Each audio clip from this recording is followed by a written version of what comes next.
Imagina que tú y tu familia viven en un lugar lleno de vida, con bosques nativos y nacimientos de agua pura. El día a día lo pasan entre la siembra, el pastoreo de animales y en el río pescando. Y así han vivido felices de generación en generación.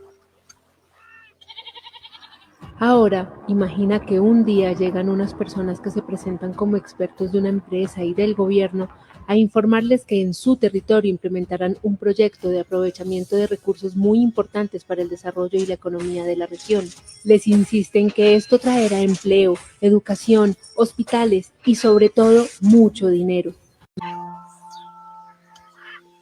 Imagina que tú y tu familia viven en un lugar lleno de vida, con bosques nativos y nacimientos de agua pura. El día a día lo pasan entre la siembra, el pastoreo de animales y en el río pescando. Y así han vivido felices de generación en generación. Ahora, imagina que un día llegan unas personas que se presentan como expertos de una empresa y del gobierno a informarles que en su territorio implementarán un proyecto de aprovechamiento de recursos muy importantes para el desarrollo y la economía de la región.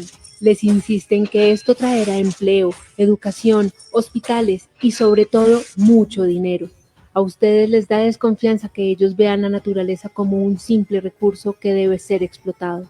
En poco tiempo comienzan a hacer reuniones informativas con palabras raras y técnicas minimizando los impactos del proyecto. Parece que no les importará lo que ustedes piensan. Tú sospechas que estas reuniones son simples requisitos legales y que por esto les hacen firmar actas de asistencia. Además, organizan fiestas, les ofrecen regalos y así se van ganando la confianza de la gente. Por si esto no fuera poco, te das cuenta de que le han dado dinero a algunas personas para que apoyen el proyecto. Así es que en un abrir y cerrar de ojos lograron dividir a tu comunidad. Tú decides irte hasta la ciudad para preguntar en las entidades del gobierno por qué el proyecto tiene todos los permisos pasando por encima de la voluntad de la comunidad. En vez de darte respuestas claras, te envían de una entidad a la otra y luego a la otra. Te aseguran que el proyecto cumple con todos los requisitos exigidos por la ley. Entonces te preguntas, si la participación y las consultas son un derecho de las comunidades, ¿por qué en la práctica se convierten en un simple requisito legal que termina favoreciendo a los megaproyectos y no es tenida en cuenta la voluntad de los pueblos que han habitado y protegido la naturaleza por siglos? Sientes que algo está muy mal. Con todos los permisos aprobados de forma dudosa, el proyecto arranca con la fuerza de decenas de máquinas que entran al territorio a hacer excavaciones. Talan árboles, usan el agua del río y lo contaminan. Hay ruido hasta en la madrugada. Los hombres que eran pescadores o agricultores ahora son obreros. Las mujeres, además de tener que criar solas a sus hijos, deben realizar las tareas que antes hacían sus compañeros. No tardas en darte cuenta de que militares y hombres foráneos que llegaron a trabajar con el proyecto están acosando a las mujeres, que se convierten en las principales afectadas por lo que les vendieron como progreso y desarrollo. Quiero que trates de imaginar la indignación que te produce toda esta situación. Te diriges de nuevo a las entidades del gobierno a hacer los reclamos y además de que nunca te dan respuestas claras o soluciones, te tratan con discriminación y racismo por ser una persona del campo. Te hacen sentir ignorante en temas técnicos e insisten que por ser del campo no comprendes las bondades del proyecto. Pero tu indignación se hace más fuerte cuando descubres que esas entidades protegen los intereses del proyecto y no les importa ni la naturaleza ni los derechos de la comunidad. Cada vez son más permisivos con los proyectos de explotación y apresuran los trámites de licencias de exploración.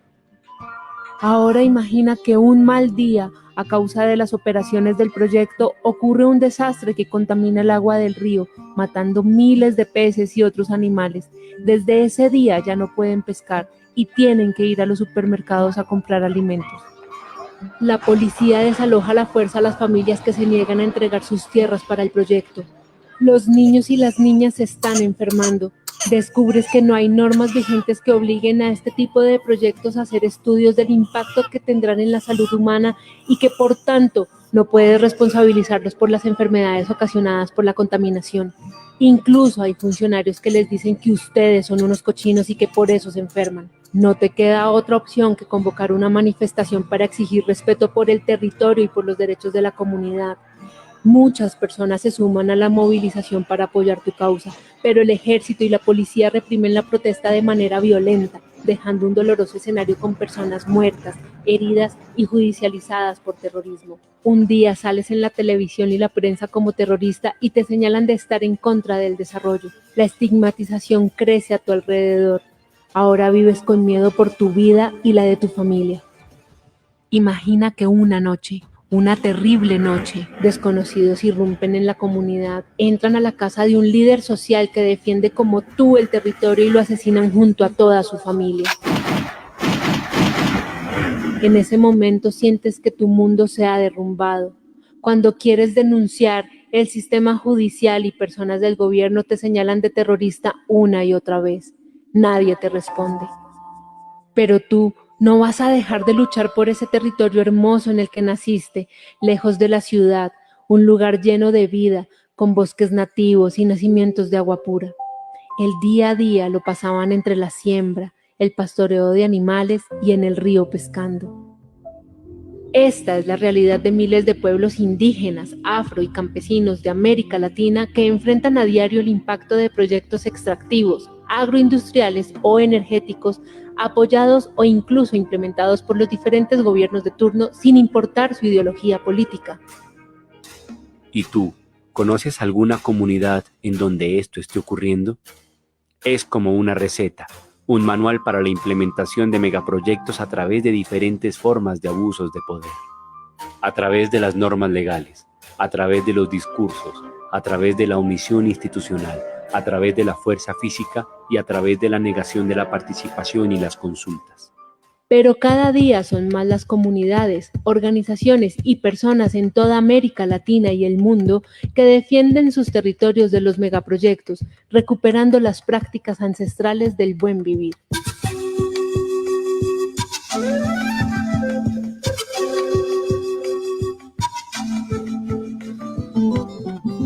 Allá viene la cholita, ¿para dónde irá?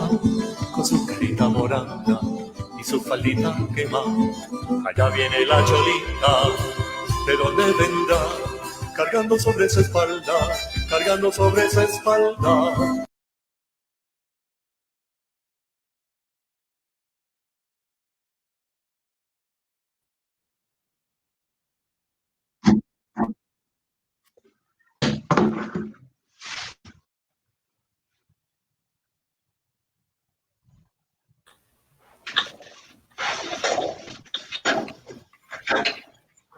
Compañeros, ¿me escuchan todos bien? Sí, a mí sí me logran escuchar. Perfecto, excelente. Muy bien. Sí. Bueno, pues bienvenidos a esta tercera transmisión de diálogos socioambientales. La realidad es que estoy muy contenta de estar acompañada de dos personas que aprecio y que quiero mucho, grandes compañeros, como Juan Antonio y Marco Calixto. El día de hoy nos traen trabajos muy interesantes sobre la temática que vamos a tratar, que es sustentabilidad, sostenibilidad e insostenibilidad en la era del capitalismo en su fase neoliberal. Es un gran tema que queremos traer a discusión en esta tercera emisión de Diálogos. Los invito a todos a que también nos compartan un poco por redes sociales, a las personas que están conectadas con nosotros, que durante la transmisión pues nos compartan sus preguntas o sus inquietudes para traer a discusión al final de las preguntas y respuestas. Entonces, sin más preámbulo, pues quiero presentar a Juan Antonio Guerrero. Él está en Colombia y él nos trae una muy buena presentación. Antes que nada, quiero leer un poco su semblanza. Él estudió un tecnólogo en producción agropecuaria ecológica en el SENA como opción de titulación de tecnólogo. También está trabajando de práctica en la microempresa familiar La Reserva Cacao en el municipio de Paicol, en la vereda San Marco.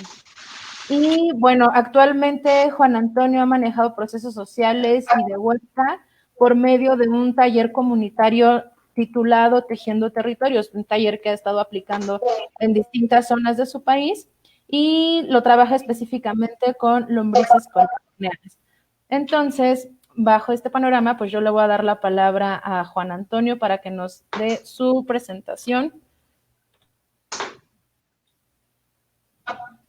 sobre sostenibilidad, sustentabilidad e insostenibilidad ambiental en la era del capitalismo en su fase neoliberal. Juan Antonio, adelante. Hola, buenas tardes para todos. Para mí es un gusto volver a estar en estos diálogos, también interactuar con personas de Latinoamérica y también del mundo. Es fundamental reflexionar un poco el mundo que queremos, el mundo que soñamos y el mundo que vivimos. Muchas veces, como estudiantes o como académicos o como gente común y corriente, no somos capaces o algunas veces se nos olvida pensar qué mundo queremos, ¿sí? Por eso es esta reflexión, ¿sí?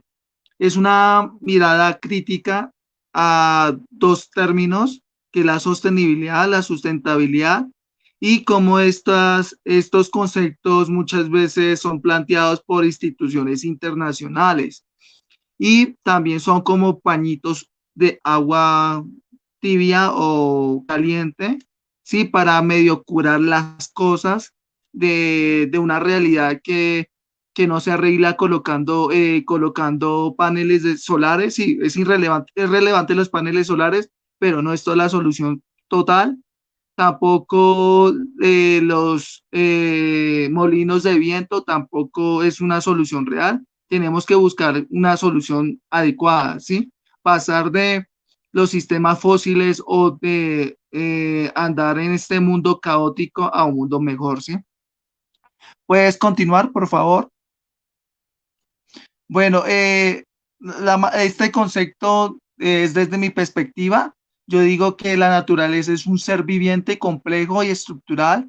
Cada uno de los seres vivos o no vivos interactúa en ella, comparten, cambian, dependiendo de las condiciones climáticas y geográficas, ¿sí? O sea, la naturaleza tiene su simbiosis, tiene sus relaciones, tiene sus intercambios, ¿sí? Pero al llegar al ser humano, altera esa simbiosis, ¿sí? ¿Puedes continuar, por favor? Bueno, la naturaleza como un interés capital. ¿A qué me refiero a esto, sí? Muchas veces lo ven como un interés, es decir, que todos los conjuntos de los elementos vivos o no vivos tienen una utilidad actual o futura sobre el planeta, los animales, los ecosistemas, el agua, el suelo, que hace parte de ella, ¿sí? Eso es lo que están haciendo actualmente las empresas transnacionales, las multinacionales, llegan a los territorios indígenas, a los territorios campesinos y empiezan a expropiar sus recursos naturales, ¿sí? Ven los árboles, no ven la importancia de los ríos ni de los bosques, solamente ven la importancia de los minerales y lo que ahí se esconde, ¿sí? Continuamos, por favor. Bueno, en esta presentación es muy clara lo que yo acabo de explicar. Estamos en una era que se llama el antropocentrismo con la naturaleza, ¿sí? Y también se puede recalcar que existe otros conceptos como el capitaloceno, manejado por René Vega Cantor. Este plantea la crítica que estoy haciendo, pero de una manera profunda, ¿sí? Pasamos a la siguiente, por favor. Bueno, la utilidad de la naturaleza. ¿Qué pasa? Que ven la naturaleza como recurso para controlar, manipular y poseer el ambiente. Llevarlos a extremos de separarlos, traspasarlos y modificarlos, como hace el agroextractivismo y el agrocapitalismo, como hace las hidroeléctricas, como hace las petroleras, como hace la minería, ¿sí? Altera, modifica, ¿sí? Y su beneficio es un beneficio y una rentabilidad para ellos. Algunas veces se genera pagos por un recurso natural.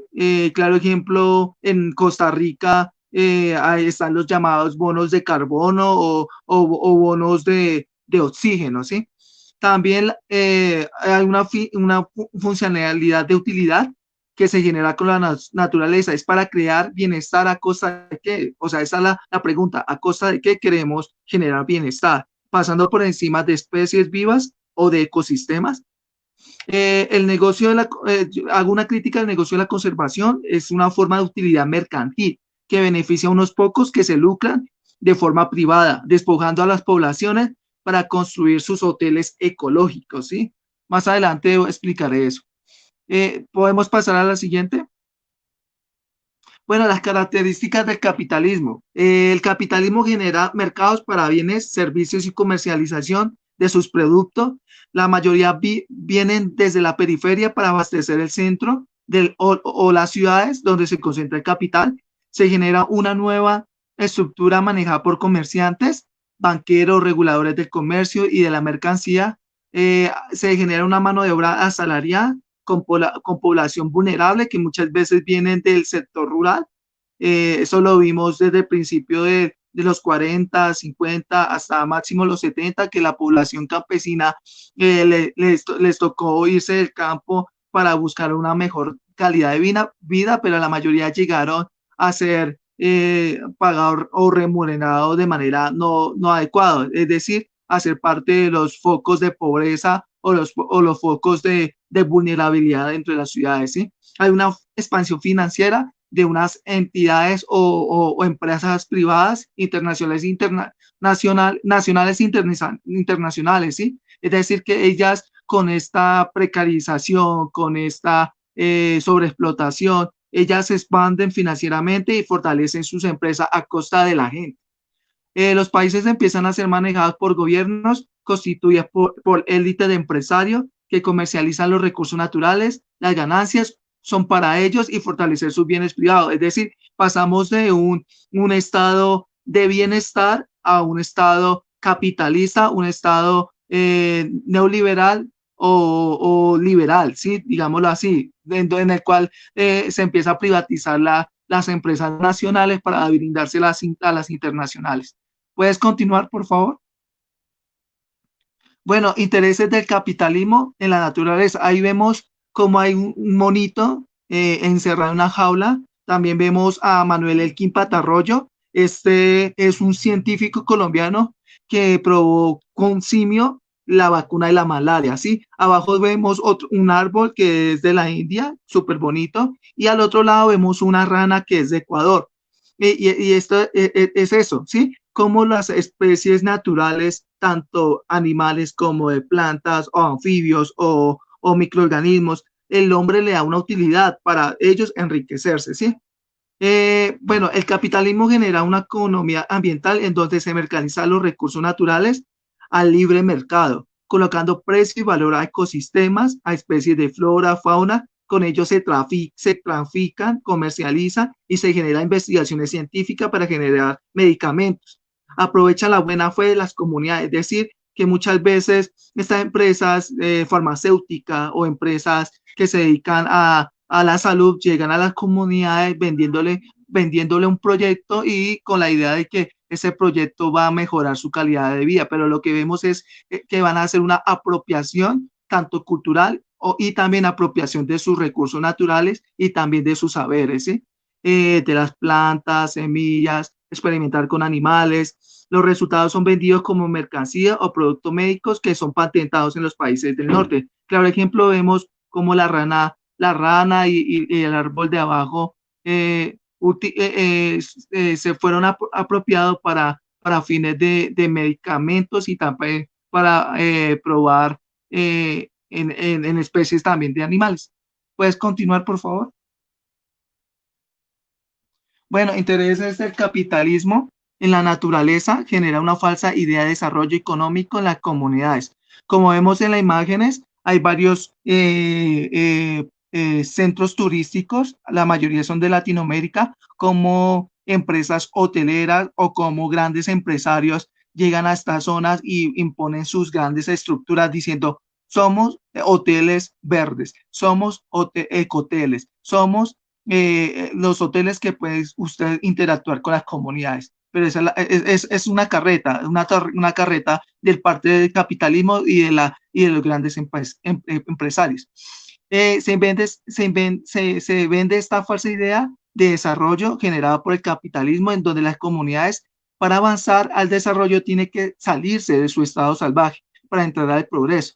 Estas ideas que han llevado gobiernos, entes privados, ONGs, inversores extranjeros y pseudo salvadores de comunidades han generado desplazamiento en comunidades campesinas, indígenas y afrodescendientes, con la idea de que van a salir de la pobreza o bienvenido al desarrollo.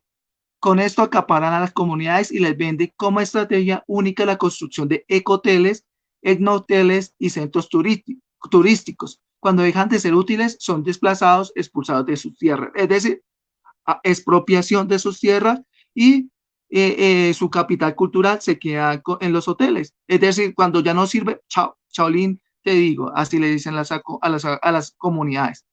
Estos espacios solo brindan comodidad a aquellos que pueden pagar, entre comillas, el caminar, el disfrutar, el relacionarse, el compartir con el medio ambiente y con las comunidades.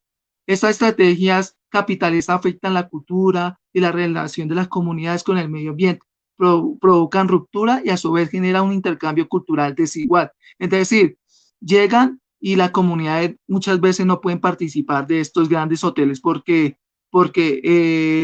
no les pagan bien o porque el dueño del hotel pone sus pautas y se olvidan de las comunidades o lo que quiere la comunidad, ¿sí? ¿Puedes continuar, por favor? Bueno, el interés del capitalismo en la naturaleza con desarrollo a través de energía limpia. Estos son ejemplos, la mayoría son en Colombia, el de arriba es en La Guajira, cómo se le vende esta idea de energía. Llegan a las comunidades diciendo eso, ustedes van a participar de un nuevo piloto de energía limpia. Y la energía limpia son los molinos de viento, ¿sí? O el sistema eólico, ¿sí? Pero la comunidad creen que va a llegar el desarrollo o que les van a ayudar. Pero al fin de cuentas, estas empresas que se dedican a la energía limpia expropian sus terrenos, ¿sí? Como vemos también en un lado de la pantalla están también los paneles solares. Estos paneles solares en algunas regiones de Latinoamérica se están apropiando de las poblaciones o de los terrenos campesinos, ¿sí? Y las comunidades campesinas están molestas porque les llegan estos paneles solares, ¿sí? En la parte de abajo vemos dos hidroeléctricas, una Hidroituango en Antioquia, esencialmente en Cáceres y en la zona de Ituango. ¿Sí? ¿Qué pasó con Hidroituango? Ahora ese proyecto es inviable. Hicieron todo el show mediático, hicieron todo el show económico, lo vendieron a nivel internacional como el mejor proyecto. ¿Y qué pasó? Que la hidroeléctrica no funcionó. La casa de máquina se dañó. Desviaron el río, hicieron un desastre y las comunidades al fin de cuentas se perjudicaron, ¿sí? Y esa comunidad era cacaotera, era cafetera, tenía sus pequeñas fincas, era una agricultura familiar y pues actualmente la obra se suspendió y ahorita estas empresas tienen que pagar al Estado, pero realmente tienen que pagarle a la gente. No, o sea, no, el reemplazo de un dinero no es reemplazar la naturaleza. Es fundamental que se haga esta denuncia, ¿sí? Que las hidroeléctricas como Ituango y el Quimbo están afectando el medio ambiente y realmente esas hidroeléctricas suben la temperatura, ¿sí? Nuevamente, la idea del desarrollo a través de energías limpias, a través de parques eólicos o de paneles solares y de centrales hidroeléctricas. La implementación de estos megaproyectos ha generado la explotación de los territorios de las comunidades solo para construir y generar energías limpias y la mayoría desconocen las consecuencias e implicaciones como la deforestación, el cambio del paisaje, afectaciones a los recursos fundamentales como el agua y el suelo. Solo se mueve el interés económico. Los bonos de aire o de captación de emisiones de carbón que paga Costa Rica y otros países latinoamericanos por prevalecer su bosque, mientras los países desarrollados siguen produciendo emisiones de CO2 y gases contaminantes al medio ambiente. Esa es la explicación que sigue, por favor. La siguiente, gracias. Bueno, eso es lo que pasa, que países como Costa Rica es uno de los pioneros en los pagos ambientales o servicios ambientales o pago por CO2, ¿sí? Como países de Europa, países como Estados Unidos, le pagan a Costa Rica o otros países centroamericanos o sudamericanos para que prevalezca sus bosques mientras ellos emiten por medio de sus fábricas miles de contaminantes y miles de contaminantes, ¿sí? O sea, es una relación desequilibrante. Mientras tú contaminas, yo pago para que tú prevalezca tu bosque, ¿sí? O sea, vaya la incoherencia y vaya la idiotez de estas empresas internacionales, ¿sí? O de estos gobiernos internacionales. ¿Puedes continuar, por favor? Eh, bueno, el capitalismo genera un intercambio ecológico desigual. La siguiente información es sacada nuevamente del libro de Renan Vega Cantor, El Capitaloceno. Pueden buscarlo en línea o pueden conseguirlo en editoriales en Colombia o buscar por varias partes. Ese es un buen texto, se lo recomiendo. Él dice que el intercambio ecológico desigual implica que los países del sur se especialicen en producir y exportar mercancías con un menor valor agregado en términos monetarios, aunque con elevado costo de reposición, ya que incorpora una mayor cantidad de energía y materiales, mientras que los países imperialistas exportan hacia estas latitudes mercancías con alto valor agregado, intensivos en capital y tecnología. Claro ejemplo, como vemos abajo los TLCs que han hecho México, que han hecho Colombia con Estados Unidos o con la Unión Europea. Nosotros le mandamos leche, le mandamos comida y ellos nos mandan la basura, es decir, la basura tecnológica o muchas veces fertilizante, algunas veces agroquímicos o sustancias por medio de fertilizantes orgánicos. Eso es lo que pasa realmente. Y René Vega Cantor da unos ejemplos en su texto de eso, como empresas multinacionales dedicadas a agroquímicos camuflan otras sustancias, la meten en los fertilizantes y la mandan a Sudamérica o a otras partes del mundo a contaminar y a lavarse la mano, ¿sí?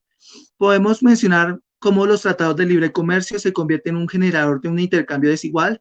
En nuestros países subdesarrollados en pobreza extrema se genera alimentos, herramientas, utensilios, generaciones de servicios. Para generar estos productos se concentra mayor energía, agua, gastos y materiales. Al entrar en competencia libre de mercado por el TLC, Tratado de Libre Comercio, su valor baja, los precios interesados lo compran, o sea, las personas que tengan ingresos monetarios, los países interesados lo compran.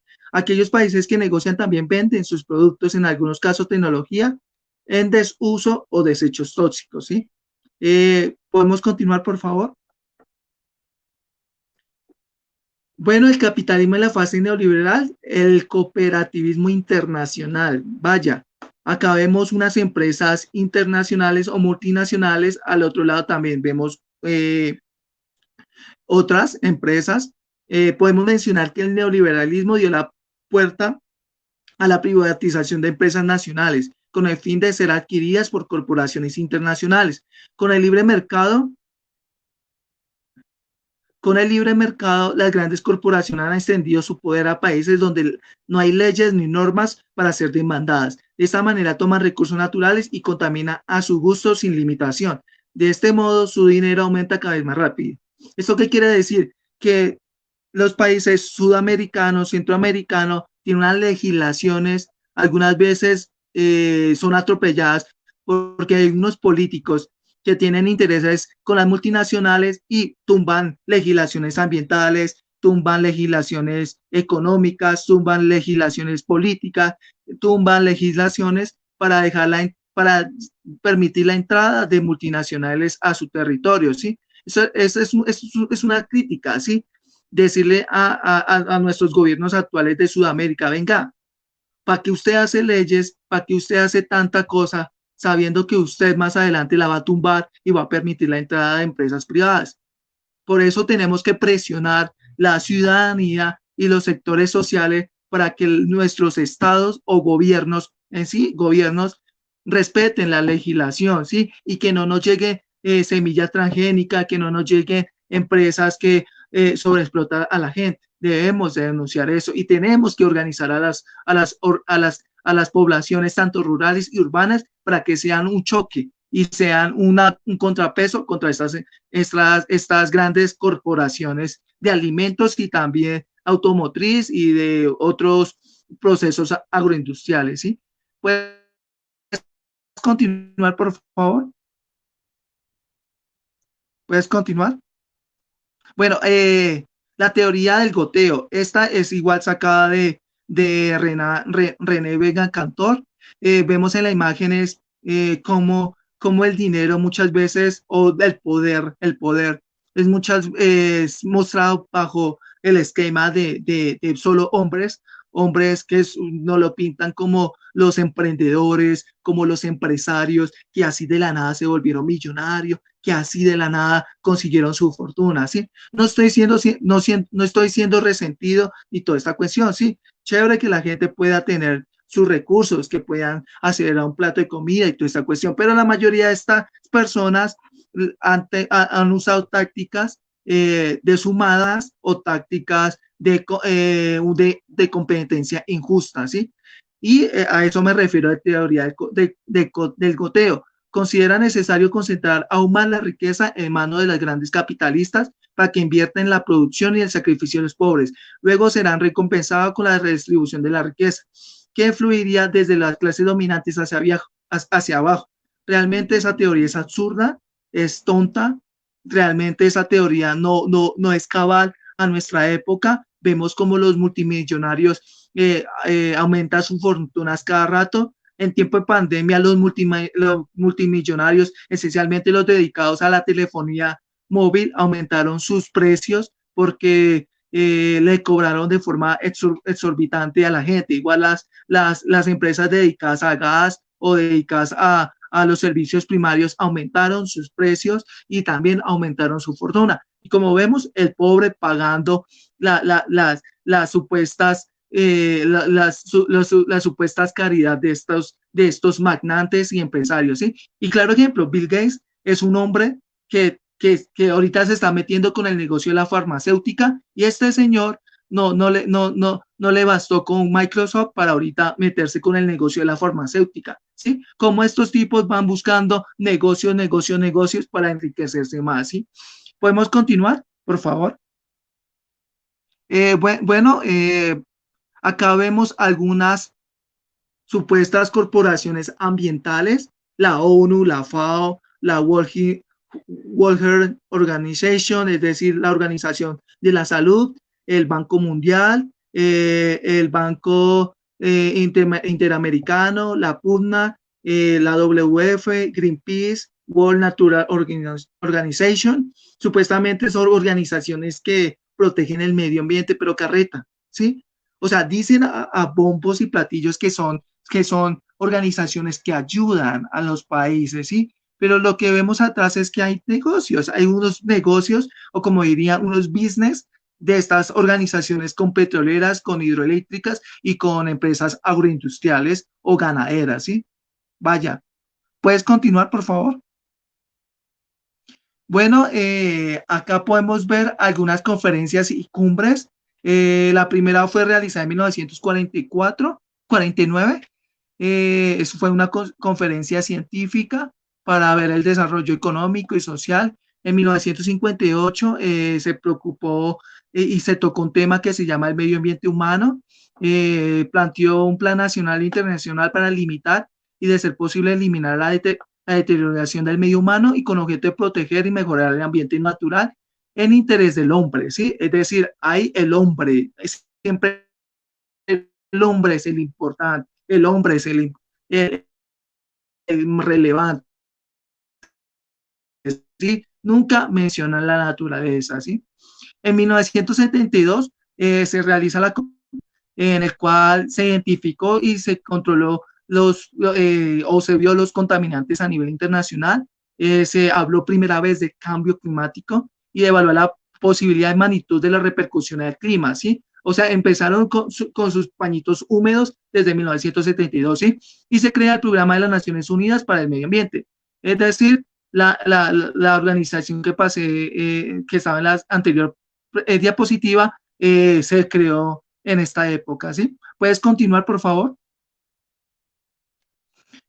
Ahorita sí, este es el logo de la PNUMA, PUGMA. También en 1979 se genera la primera conferencia mundial sobre el clima en Ginebra, Suiza.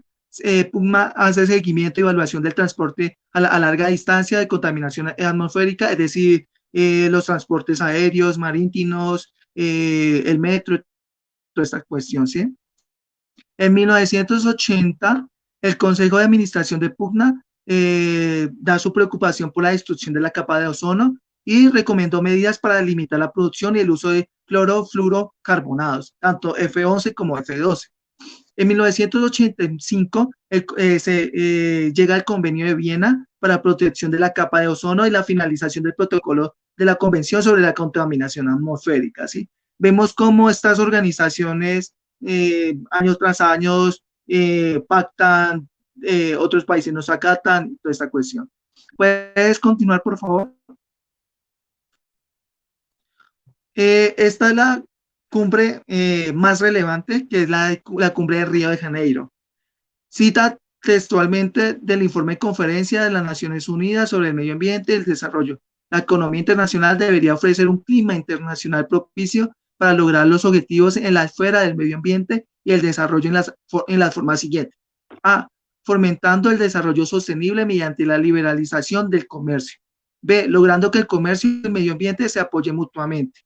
C. Proporcionando recursos financieros y suficientes de los países desarrollados y haciendo frente a la cuestión de la deuda internacional, ¿sí? Y olvidando la deuda ambiental. D. Alentando la adopción de política macroeconómica favoreciendo el medio ambiente y el desarrollo. ¿Puedes continuar, por favor? Vemos el protocolo de Kioto, que es más sonado, el más relevante a nivel internacional.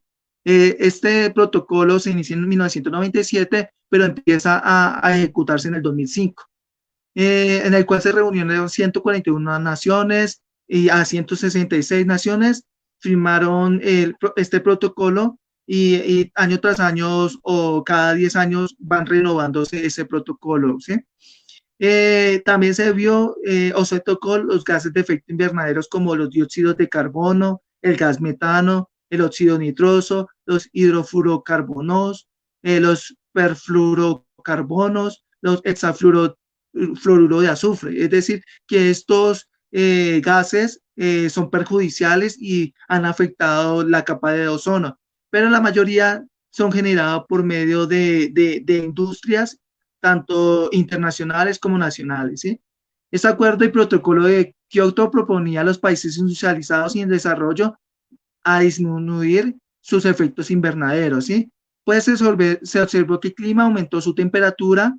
La sorpresa en el 2008 a 2012, los países no contaminantes que no se acogieron a este protocolo fueron Estados Unidos, India y China, se retiraron y renunciaron a no seguir firmando este protocolo. Vemos cómo estas naciones que dicen supuestamente ser industrializadas, que tienen su desarrollo social, económico y político bien alto, no fueron capaces de acogerse a este acuerdo. Qué lamentable. ¿Puedes continuar, por favor? Bueno, llegamos a una parte muy álgida de nuestra conversación o de nuestra presentación, que es el comprender el concepto de desarrollo sostenible. De Sousa Santos menciona que el crecimiento de la economía y de la riqueza de los países menos desarrollados, esto para acercarse a los niveles propios de los países desarrollados.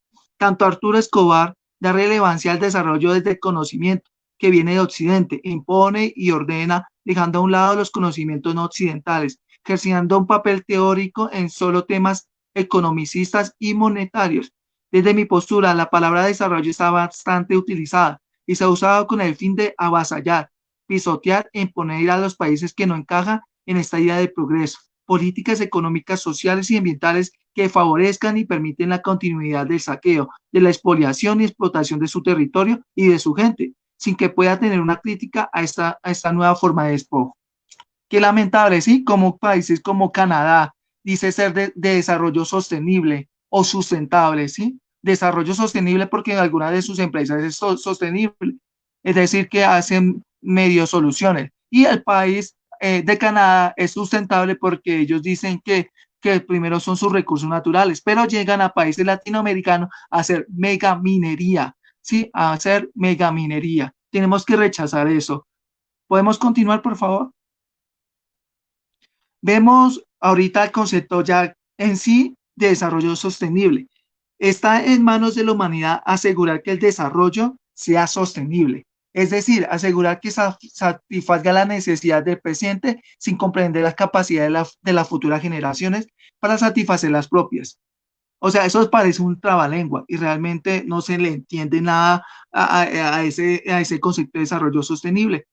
La crítica es esa, ¿cómo podemos ser sostenible si los recursos como el agua, los árboles, los ecosistemas, los humedales, los páramos están siendo urbanizados o están siendo expandidos con los agronegocios o con el agroextractivismo? ¿Cómo podemos ser sostenibles si hacemos pañitos de agua húmeda, sí? Pero, o sea, no podemos ver, o sea, con este consumo voraz de la naturaleza estamos afectando realmente nuestra existencia, ¿sí? Si queremos un cambio real, pensemos en el presente, ¿sí? Pensemos en el presente actual, porque sí, la gente dice, chévere ver el futuro, ¿sí? Pero ¿qué hacemos en el presente? ¿Qué hacemos en el ahora? ¿Sí? Tenemos que empezar a hacer acciones. ¿Puedes continuar, por favor? Bueno, el desarrollo sustentable. El concepto de desarrollo sustentable concibe el desarrollo como un proceso racional, armónico, en el cual la explotación de los recursos, la dirección de las inversiones, la orientación del cambio tecnológico y la transformación de las instituciones deben ser coherentes con las necesidades de las generaciones presentes y futuras. Este concepto es más o menos entendible, ¿sí? O sea, que se haga la explotación de los recursos, pero bien, ¿sí? Que se hagan buenas inversiones, ¿sí? Que se haga un cambio tecnológico. Pero ¿cómo hacemos ese cambio tecnológico si muchas veces, como expliqué arriba, llegan empresas de energía renovable a dañar, a destruir los bosques para colocar un panel solar? Eso no es sustentabilidad, eso se llama daño ambiental, eso se llama invasión de los terrenos y territorios campesinos, ¿sí? Y entrega el sistema de información de despojo y restitución de tierra. Este tema, este de abajo, no, me equivoqué ahí. Disculpe usted. Bueno, ¿puedes continuar, por favor? Ahora vamos a entrar a dos conceptos de sustentabilidad, tanto débil, fuerte y superfuerte, planteadas por Eduardo Guinás. La sustentabilidad débil, él dice que es de tipo reformista, propone soluciones técnicas para los problemas ambientales. Por ejemplo, filtros para chimeneas o plantas de tratamientos de efluentes en las fábricas. Como estaba diciendo, o sea, sí, las chimeneas son importantes, sí, pero no son una solución real. Enfrentando a los límites de la naturaleza, sea la disponibilidad de recursos naturales como la capacidad del ambiente de amortiguar los impactos ecológicos. Quienes apoyan esta visión defienden la posibilidad de manejarlos.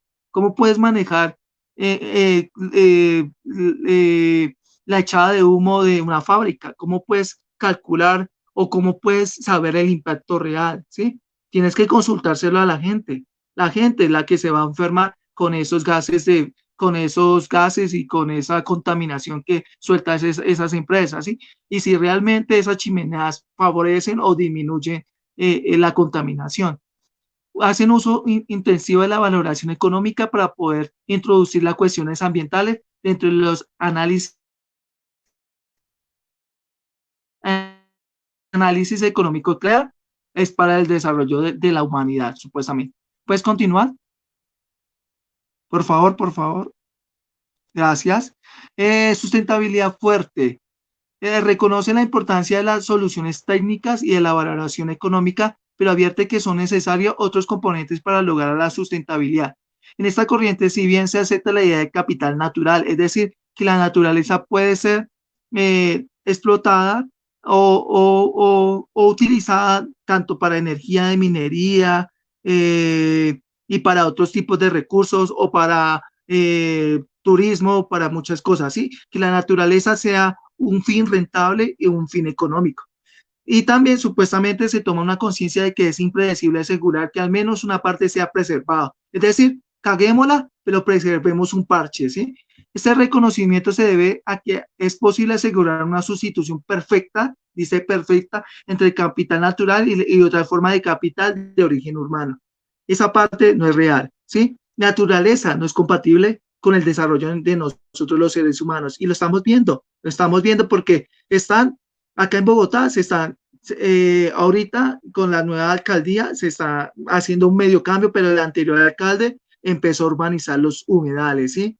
Y Bogotá es todavía un humedal, pero ahorita actualmente Bogotá le quedan muy pocos humedales y estos humedales están siendo afectados. Por eso, resistencia para los humedales y resistencia para estas zonas importantes, ¿sí? Y estas zonas son estipuladas por el Ramsar como áreas protegidas, ¿sí? Pero podemos hacer esa crítica, que tanto los humedales como los bosques no son capital natural, los ríos no son capital natural y los espacios de la comunidad no es un capital natural y tampoco es compatible con el capital de origen humano, es decir, el consumo excesivo y la expansión excesiva de los agroextractivismos, ¿sí?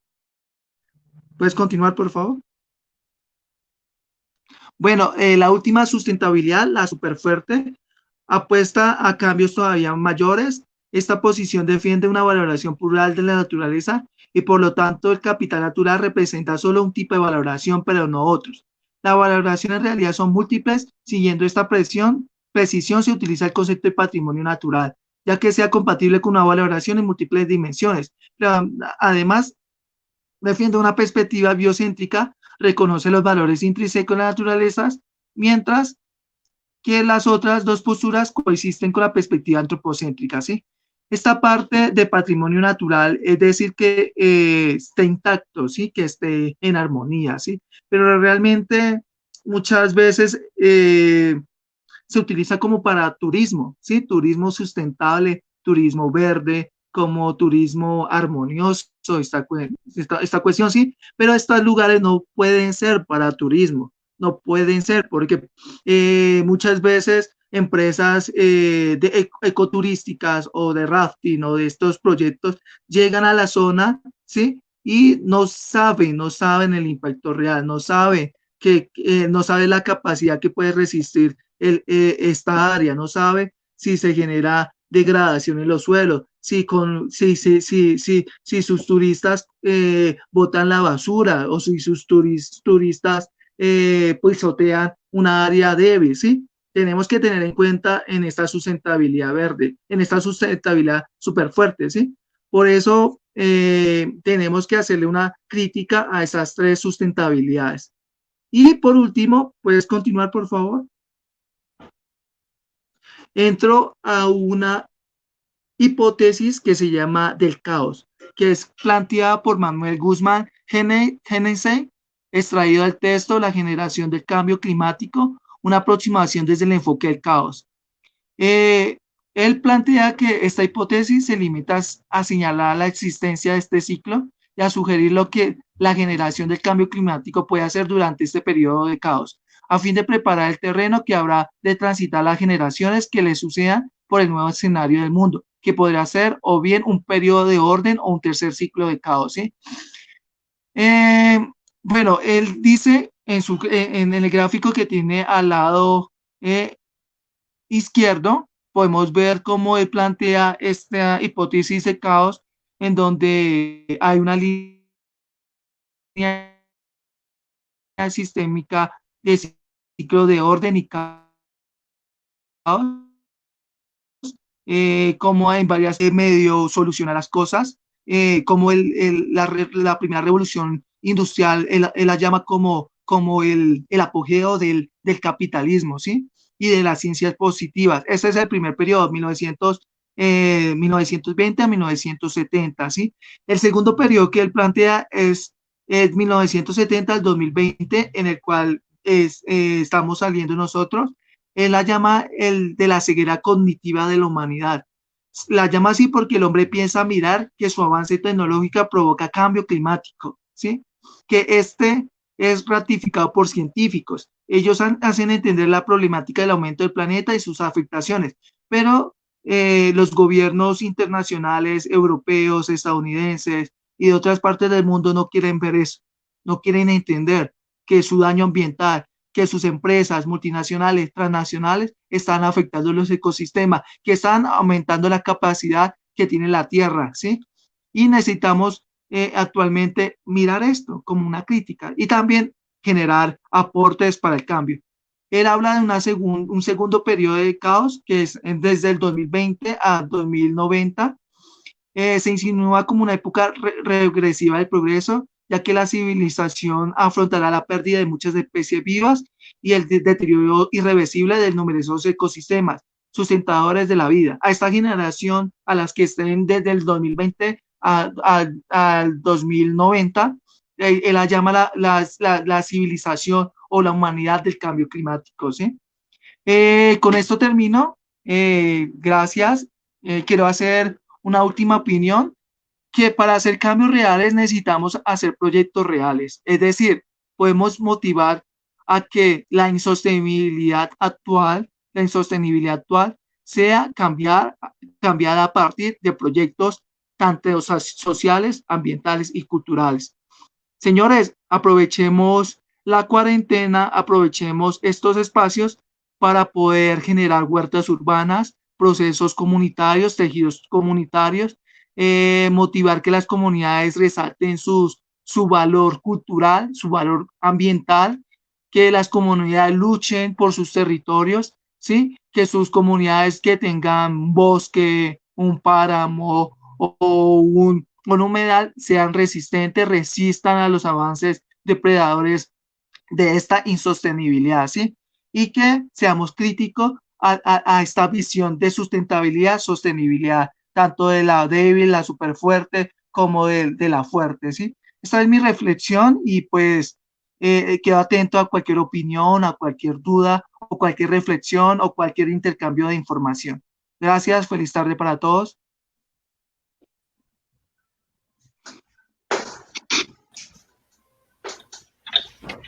Uf, qué presentación nos diste, Juan Antonio. La verdad es que tocaste bastantes puntos muy interesantes. Yo te escuchaba y el corazón se me movía porque de verdad es que desde dónde nos estamos construyendo, ¿no?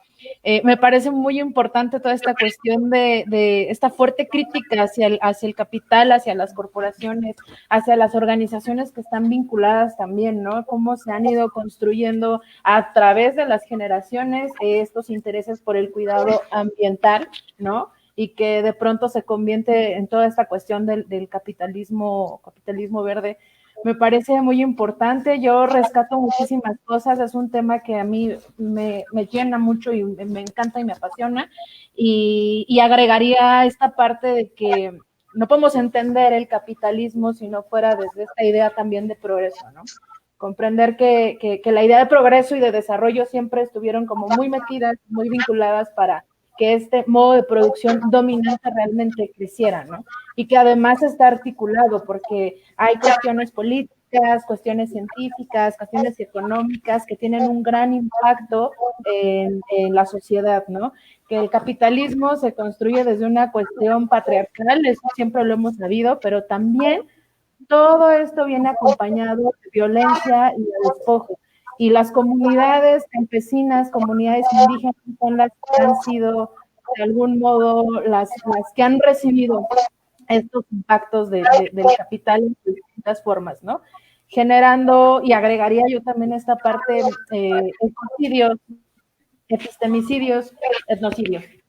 Entonces, es un tema fuerte, realmente, pero también sabemos que hay muchas resistencias en México.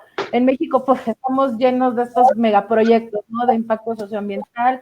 Están estas cuestiones de minería, de infraestructura, de hidroeléctricas, termoeléctricas, estas cuestiones agrícolas también, ¿no? Ahora, biopiratería, pues estamos llenos de todo esto. Y lo que tenemos es que cuando hay una conflictividad socioambiental de este tipo, pues también hay resistencias, ¿no? Entonces, desafortunadamente, como te lo digo, viene todo esto acompañado de violencia y de despojo y viene impactando hacia la sociedad y a la naturaleza. Y recordemos en otros diálogos anteriores, ni la sociedad ni la naturaleza se pueden ver por separado. Es un vínculo donde se genera conocimiento, donde hay saberes, donde hay formas de ver, de entender el mundo, donde la idea de progreso que nosotros tenemos no está vinculada ahí. Entonces, dicho en otros términos, hay otras formas o hay otras alternativas de ser y estar en las comunidades. Y por eso invitamos a mi querido amigo Marco Antonio Calixto Duarte, una persona que aprecio mucho, que admiro mucho por todo el trabajo realizado. Él fue compañero mío en la universidad y me complace mucho presentarlo el día de hoy. Él es Marco Antonio Calixto Duarte, es originario de la comunidad mazateca de San Jerónimo Tecoat, del estado de Oaxaca. Él es licenciado en Ciencias Sociales por parte de la Universidad Autónoma de la Ciudad de México y obtuvo su tesis, o su título más bien, de grado, llamado Tradición, Derecho y Autonomía Indígena, las transformaciones y conflictos del régimen de los usos y costumbres en una comunidad mazateca alta, y obteniendo mención honorífica por este trabajo tan maravilloso que Marco presentó. Ha trabajado en distintos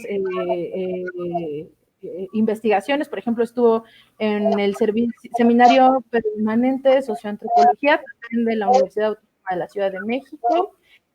Ha trabajado en proyectos etnográficos del norte y noreste de Oaxaca, y actualmente pues él desempeña su labor como docente en el Bachillerato Integral Comunitario Santiago Xochiltepec, en la Sierra Sur. Y bueno, Marco, ¿qué no has hecho? Es mucho el trabajo que tú nos has compartido, y el día de hoy nos trae una presentación titulada Figuras en la Niebla, Agricultura y Ritualismo en una comunidad de la Mazateca Alta. Entonces, Marco, yo sin más preámbulo te doy la palabra para que nos presente este trabajo. Muchas gracias.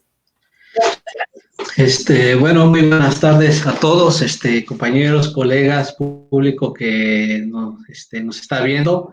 Muy buenas tardes, espero que estén bien, ¿no? Bueno, pues hoy, ¿qué les vengo a platicar? Pues básicamente a muy grandes rasgos, ¿no? De cómo las prácticas agrícolas se vinculan, ¿no? Con otras prácticas tradicionales y otras visiones del mundo, ¿no? Así de manera muy general, ¿no? Es lo que voy a tratar de platicarles el día de hoy. La siguiente, por favor.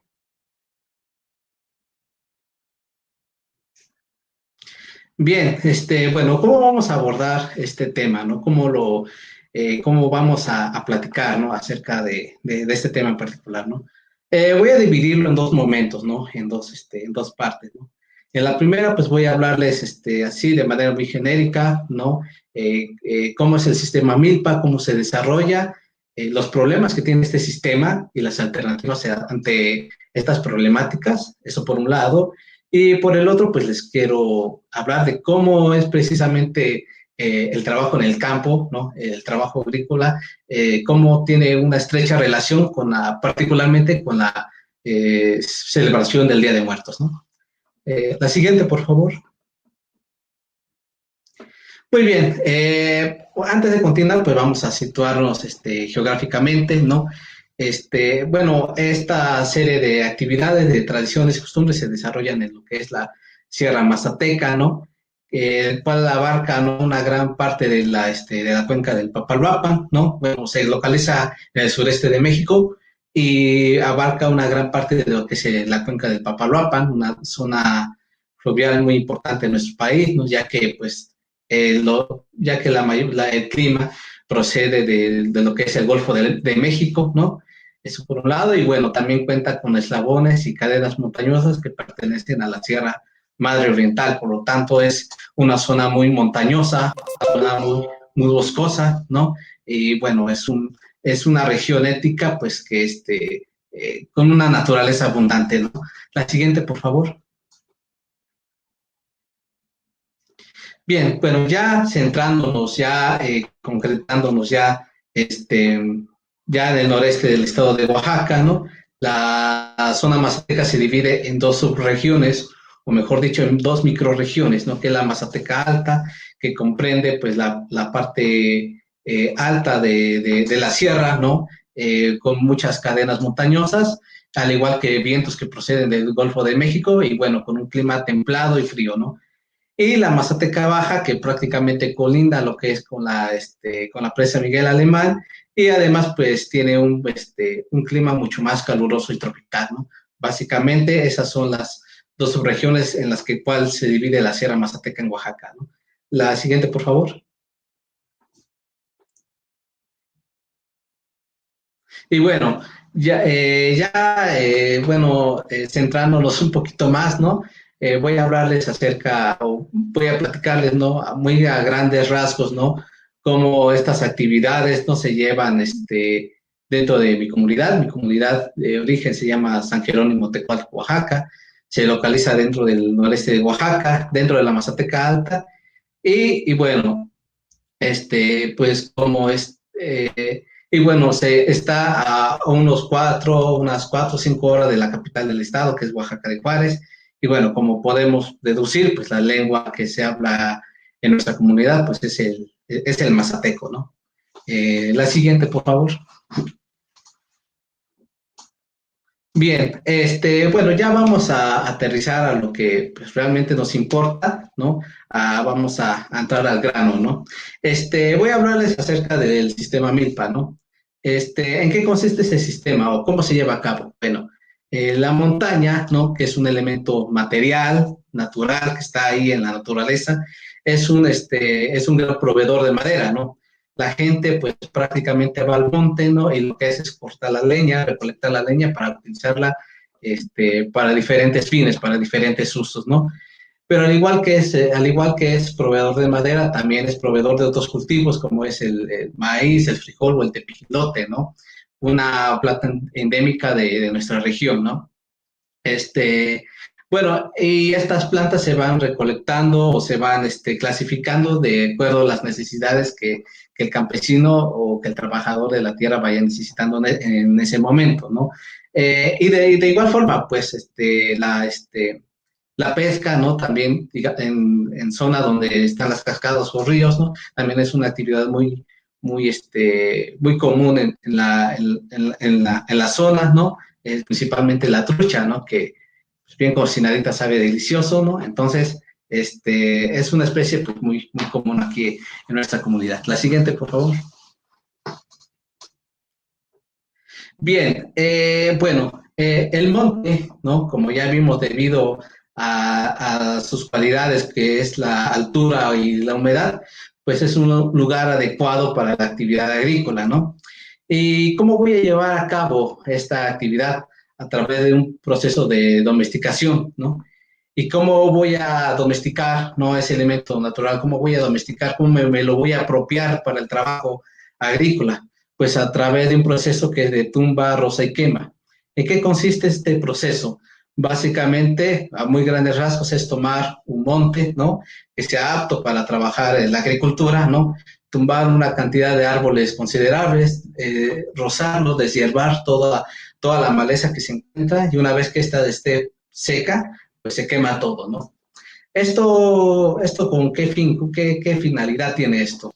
Pues la finalidad es de que puede preparar la tierra para la siembra, ¿no? Preparar la tierra para la actividad agrícola, ya que la tierra así tal como está, pues prácticamente es una tierra virgen, pues es una tierra que prácticamente no es apta, pues, para el trabajo. Entonces, es menester, pues, llevar a cabo este proceso de tumba, roza y quema para poder llevar a cabo la actividad agrícola. La siguiente, por favor.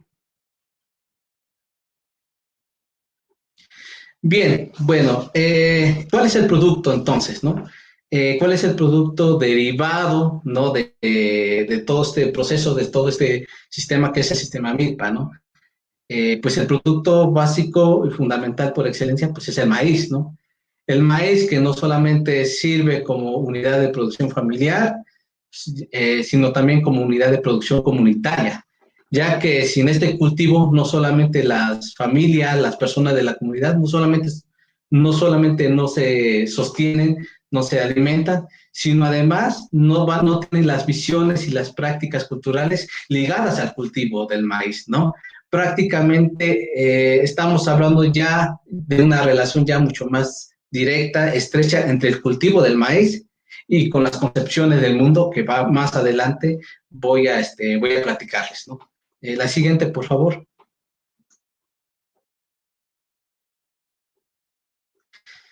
Bien, bueno, antes que nada, pues debo de aclarar en primer lugar que no soy agricultor, ¿no? No soy campesino, ¿no? Sin embargo, este gran resumen que les estoy haciendo, ¿no? Pues es derivado de, pues, entrevistas, conversaciones y desde luego de la observación participante, ¿no? Involucrarse, ¿no? Ya dentro de estas actividades, ¿no? Entonces, lo digo para aclarar, ¿no? Bueno, ¿en qué consiste básicamente este proceso, ¿no? De la siembra? Bueno, lo primero que se tiene que hacer, pues es limpiar el terreno, ¿no? Deshiervarlo, quitarle toda la basura posible, ¿no? Quitarle toda la maleza, ¿no?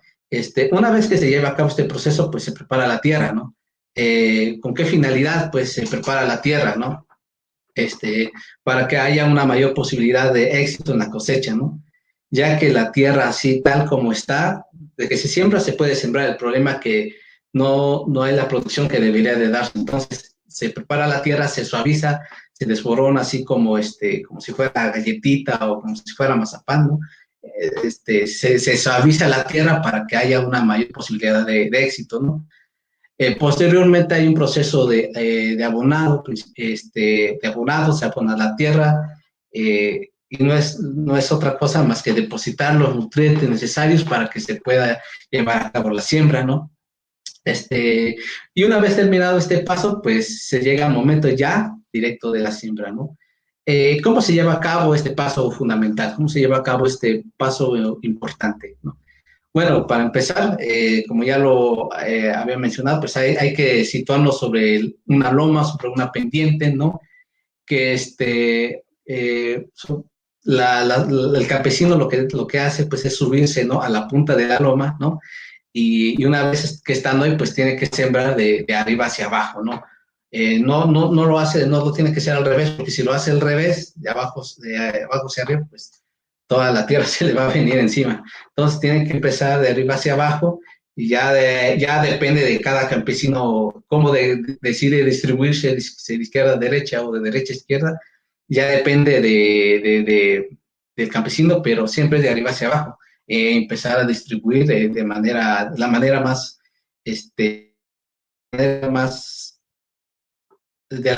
más, equitativa posible, pues la siembra del maíz, ¿no?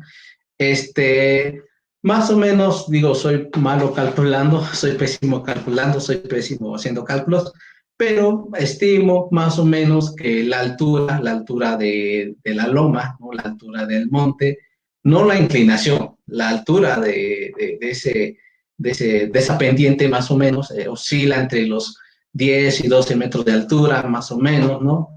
Y la extensión del terreno, pues algunos tienen menos de una hectárea o hectárea y media, pero para promediarlo más o menos, pues es entre los 1 y 2 metros, los 1 y 2 hectáreas por terreno. Y esto es muy importante porque aquí la gente no nada más cuenta con un terreno, cuenta con 2, 3, 4, hasta 5 terrenos, lo que implica evidentemente mucho mayor trabajo y mucha mayor mano de obra, ¿no? Y bueno, y con esto pues ya trae como consecuencias otros problemas que voy a describir más adelante.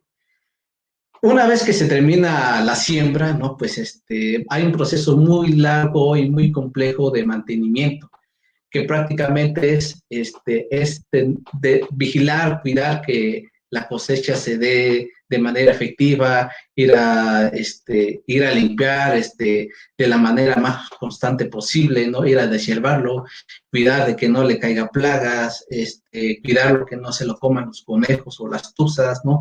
Es decir, hay un proceso muy, muy, muy puntual, ¿no? Sobre el cuidado de la siembra, ¿no? Una vez pasando este proceso largo y complicado de mantenimiento, pues llega el momento de la cosecha, ¿no? Llega el momento de la pizca, el cual pues prácticamente se recolecta el maíz, ¿no? La siguiente, por favor.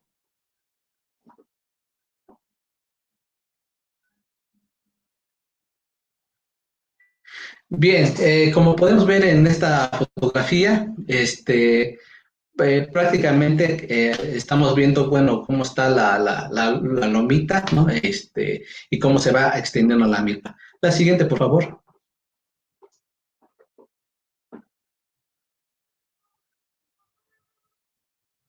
La siguiente, por favor.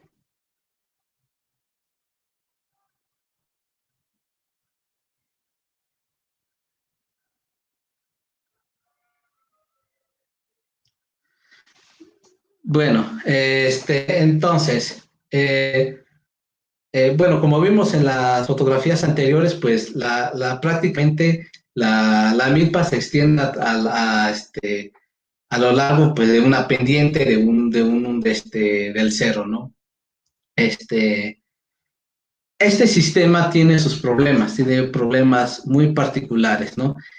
Como ya les había mencionado anteriormente, pues como hay personas que tienen más de un terreno, pues evidentemente implica mucha mayor mano de obra, ¿no?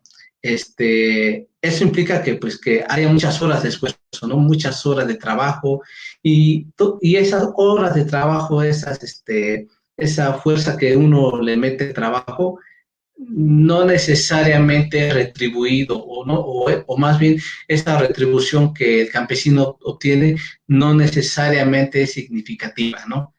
Por lo tanto, pues el campesino o la persona que se dedica al campo dice, no, pues estoy ahí prácticamente fregándome todo el día, ¿no? No sé, no hay no hay un sueldo, por llamarlo de alguna manera, un pago justo, pues mejor me dedico a otra cosa, o en otros casos, pues ya la gente tiende a migrar, ¿no? Esto trae como consecuencia, pues, de que ya no haya más gente, ¿no? Entre más gente se va de la comunidad, pues menos gente, ¿no? Está en la disposición para trabajar en el campo. Y no solamente eso, sino también se pierde la tradición, no solamente la tradición de trabajar el campo, sino las tradiciones y costumbres y visiones del mundo ligadas a la actividad agrícola, ¿no? Entonces, cuando se pierde el trabajo en el campo, pues prácticamente se pierden tradiciones y costumbres ligadas, ¿no? A la actividad agrícola. Eso por un lado, ¿no? Por el otro, la falta de mantenimiento, los factores del cambio climático, al igual que una técnica inapropiada, ¿no? Pues trae como consecuencia, pues, de que las milpas se dañen, ¿no? Por ejemplo, en estos últimos días con las lluvias, pues mucha milpa quedó sepultada, pues, con el lodo, ¿no? Y cuando eso llega a pasar, pues, se afecta la producción se pierde, ¿no? Y mucha gente con el afán de recuperar un poco de esa producción que se ha perdido, pues tiende a utilizar fertilizantes, ¿no? O en otros casos, pues la gente se ve obligada a importar el maíz prácticamente. ¿Por qué? Porque prácticamente no se da la producción que debería darse, ¿no? Todo esto en su conjunto, ¿no? Hace de que trabajar en el campo, particularmente del maíz, pues hace de que no sea rentable, ¿no? Y más aún de que no sea sostenible, por dos razones fundamentales. Como ya lo dije, en primer lugar, porque pues, es mucho más el trabajo, mucho más el desgaste físico que la retribución, ¿no? Y no tanto porque el patrón sea mala onda, simple y sencillamente porque no hay una ganancia suficiente, la producción no se da pues como debería de darse. Y aludiendo a esta razón, pues, porque a lo largo de todo este proceso, que prácticamente dura todo un año, durante todo ese año que se realiza este proceso, es mucho más la pérdida, ¿no?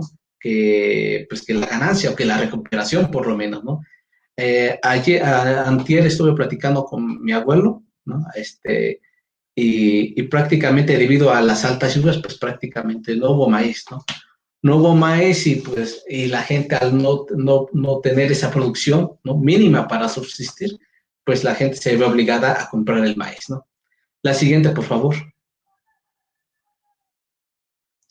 Bueno, ante esto, pues, este problema o esta serie de problemas, pues, tan tristes, ¿verdad? Pues hay una serie de alternativas, ¿no? Prácticamente la mayoría de la gente aquí en San Jerónimo se dedica al comercio, ¿no? Que es el principal, la principal fuente de ingresos, ¿no? Algunos, por ejemplo, optan por la práctica de la apicultura, ¿no? De hecho, San Jerónimo Tecualta es uno de los municipios que mayores exportadores de miel a nivel nacional, ¿no? Exportando muchos y muchos barriles de miel, ¿no? En países como España, Francia o Alemania, varias toneladas de miel que se exportan. Ahorita con la pandemia, pues prácticamente esto se ha suspendido, pero la apicultura ha sido otra fuente fundamental, ¿no?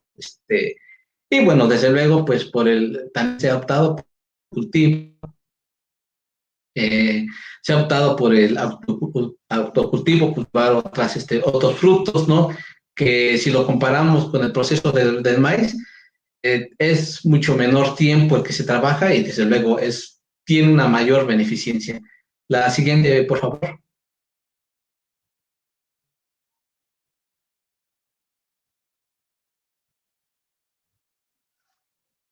La siguiente.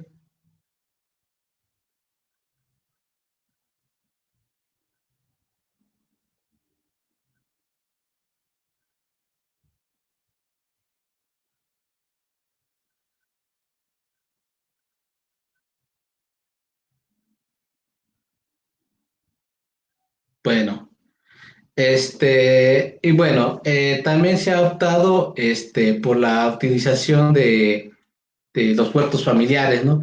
Que en realidad, si se comparan con el proceso del maíz, es más barato, es menos esfuerzo y menos tiempo y es mucho más productivo, ¿no?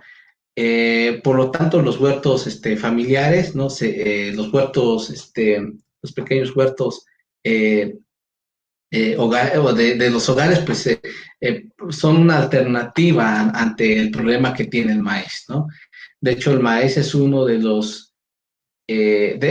de los cultivos más baratos de este país y que se vende a precios prácticamente excesivos, ¿no? Pero bueno, ante este problema que tiene el maíz, pues se está optando por otras alternativas, ¿no?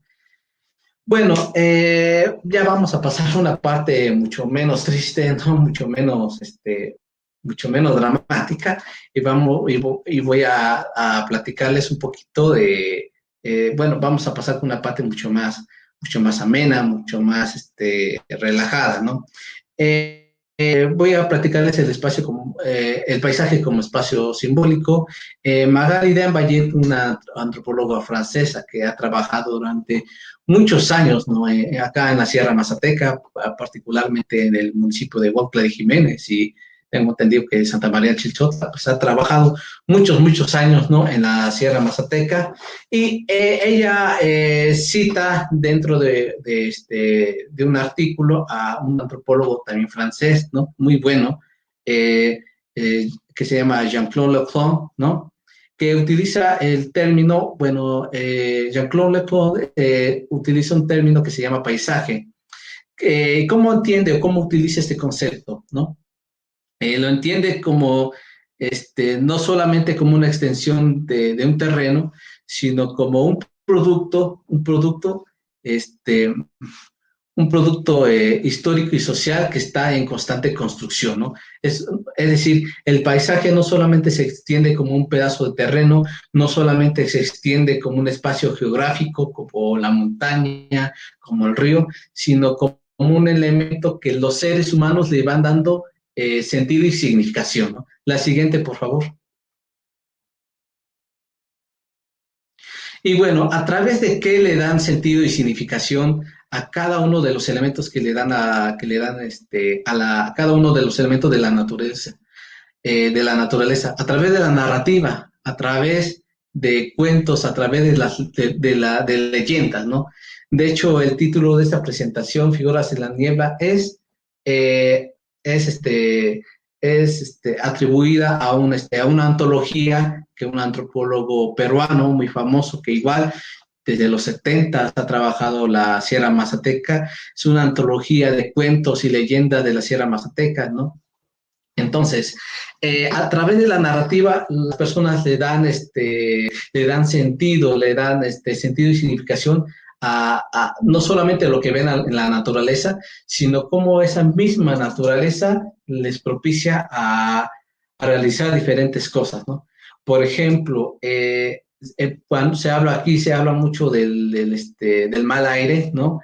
¿Qué es el mal aire? Pues el mal aire puede darse de diversas formas, pero a grandes rasgos el mal aire pues consiste en que un elemento X de la naturaleza absorbe tu espíritu, ¿no? Entonces, como síntomas de esa absorción del espíritu, pues sientes debilidad, cansancio, dolor de cabeza, entre otras cuestiones.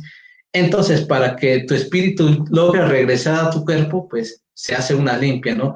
A través de blanquillos, otras plantas como puede ser la ruda, el esauco, entre otras plantas medicinales. Es decir, a través de cada elemento de la naturaleza, pues va a cumplir una función importante dentro de las nociones de vida que tiene la gente, ¿no? Va más allá si realmente va más allá de la veracidad o falsedad de esas prácticas o costumbres. Eso queda ya en segundo o tercer plano. No importa si uno cree o no cree en esas cosas. Lo importante aquí es que son precisamente esas prácticas las que le da sentido al estilo de vida de la gente. La siguiente, por favor.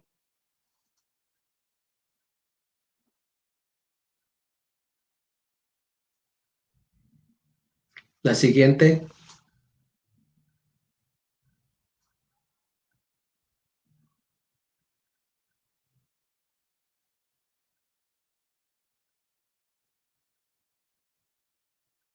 Bien, bueno, ya ya adentrándonos a este espacio simbólico, pues el calendario agrícola, ¿no? El calendario agrícola mazateco es un calendario que de manera muy descriptiva lo voy a decir, es un calendario de 365 días, ¿no? Que consta de 18 meses con 20 días cada uno, ¿no?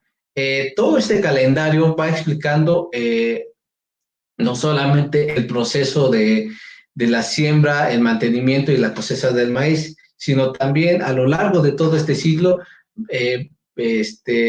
las personas le van atribuyendo en determinados momentos algunas actividades relevantes, ¿no? Por ejemplo, dentro del calendario se pueden encontrar las actividades como lo es el tequio, ¿no?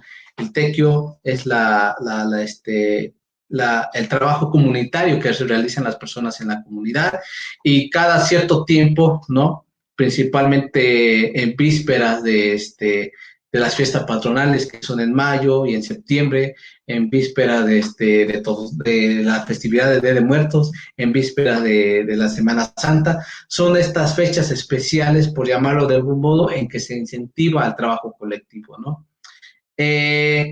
Con la llegada de la cosecha del maíz, ¿no? Se conmemora la llegada de los fieles difuntos, ¿no? Al menos aquí en la comunidad, a finales de octubre, 27, 28 de octubre es cuando se da esa cosecha del maíz, ¿no? Y con ello no solamente se celebra la cosecha, ¿no? Sino también se celebra la llegada de los fieles difuntos, de las ánimas del inframundo, ¿no?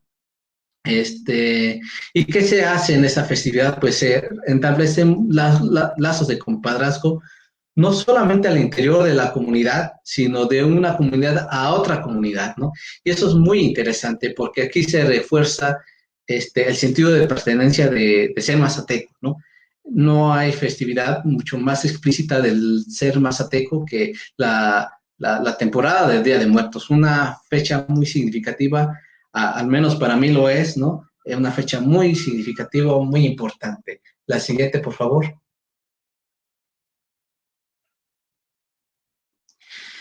Y bueno, como podemos ver, los productos, ¿no? Que en paralelo con la cosecha del maíz, ¿no?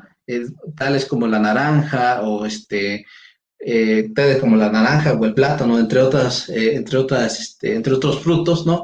Pues se utilizan para decorar, ¿no? Se utilizan para el ensamblaje del altar de muertos, ¿no? Que es muy importante para nosotros como mazatecos, ¿no? Aquí la ofrenda de muertos se pone en la noche del 28 de octubre para que amanezca al día siguiente el 29. ¿Qué relación tiene esto? Bueno, como vemos en la fotografía, se ven dos arcos, uno enfrente y otro hacia atrás, ¿no? Que representa la entrada y la salida de las ánimas del inframundo. Entonces, cuando se hace en la noche, al día siguiente, pues ya les damos la bienvenida, pues, a los seres queridos, ¿no? Que vienen del inframundo, ¿no? La siguiente, por favor.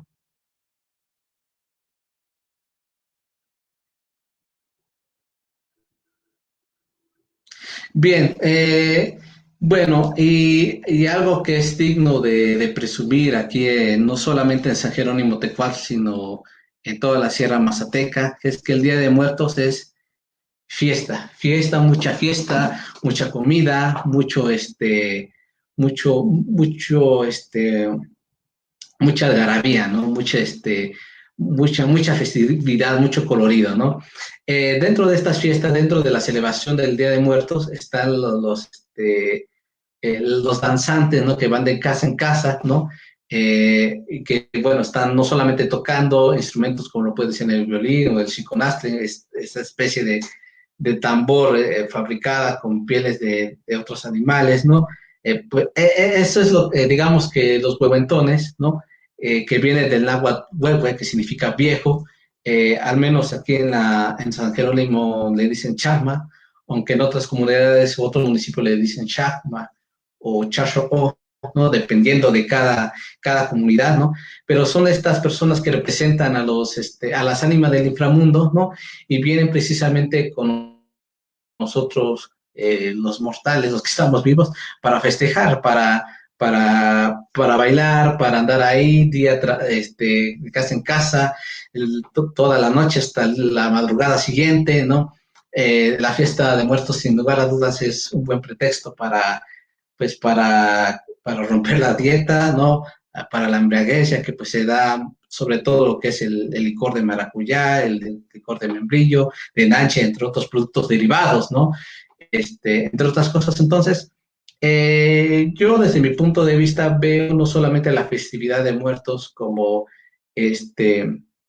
no solamente la festividad del Día de Muertos como una celebración de la cosecha del maíz, sino también yo lo puedo considerar o yo lo puedo reflexionar como una filosofía de vida, ¿no? Vida solamente hay una, así que hay que disfrutarlo, así como nuestros antepasados disfrutaron en su momento. Entonces, qué mejor que esta festividad muy importante, muy significativa. La siguiente, por favor.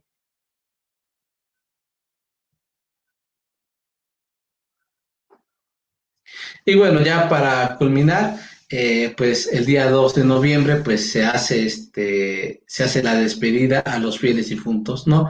Dentro del Panteón Municipal, como podemos ver en la imagen, está las tumbas que se ven en esta fotografía están situadas a al este, ¿no? Ya que a partir de ese punto cardenal sale el sol y todos los difuntos, ¿no? Pueden observar pues la salida del sol, ¿no? Entonces, aquí vemos una relación muy estrecha, entonces, con esta actividad, con la actividad agrícola y con estas concepciones, ¿no? Con estas concepciones del mundo, ¿no? No es de que el Día de Muertos esté de un lado y la práctica agrícola esté del otro lado. No, es que forman parte de un proceso ritual muy ensamblado, ¿no? Que forma parte de un todo, pues, básicamente, ¿no? Las fiestas, las festividades, las diferentes ritualidades no están aisladas como si fueran, no están aisladas lejos, pues, de la actividad agrícola, sino forman un conjunto, ¿no? Y es precisamente ese conjunto, es precisamente ese ensamblaje que, es lo que le da sentido y significado a diferentes prácticas, a diferentes prácticas, a diferentes costumbres, ¿no? La siguiente, por favor.